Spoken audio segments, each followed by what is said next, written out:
గణేష్ నిమజ్జన ఉత్సవంలో అక్కడ కేసీఆర్ పై పెరుగుతున్నటువంటి ప్రేమలు ఏవైతే ఉన్నాయో దాన్ని కట్ చేయడానికి రేవంత్ రెడ్డి గారు వచ్చిన తర్వాత తర్వాత యూరియాకి సంబంధించినటువంటి బాధితులలో కాంగ్రెస్ పార్టీకి సంబంధించినటువంటి కార్యకర్తలే నేను పచ్చి కాంగ్రెస్ వాడిని, నేను ఈరోజు ఓటు అడగడానికి ఎడగన పోతే చెప్పులు తీసుకొని కొడుతున్నారు అని చెప్పి కూడా ఆయన మాట్లాడడం జరిగింది. ఆయన ఒక యూరియా బస్తా కోసం అక్కడ లైన్లో నిలబడి అప్పుడే బాగుండే పెద్ద సారు అనే విధంగా కేసీఆర్ పడుతూ ఉన్నారు. యూరియా విషయంలో కూడా కేసీఆర్నే గుర్తు చేసుకుంటా ఉన్నారు.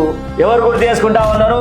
రైతన్నలు గుర్తు చేసుకుంటా ఉన్నారు. కేసీఆర్ పాడలేని నిమజ్జనం అసలు ఇప్పటివరకు జరగలే, బహుశా నాకు తెలిసినంత వరకు.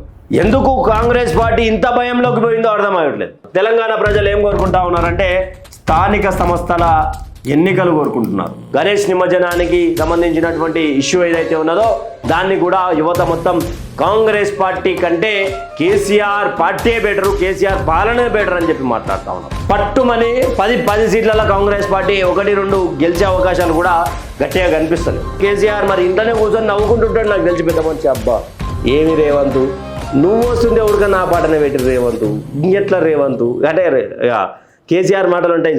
తెలంగాణ యాసలు ఇచ్చి పడేస్తుంటాడు కదా.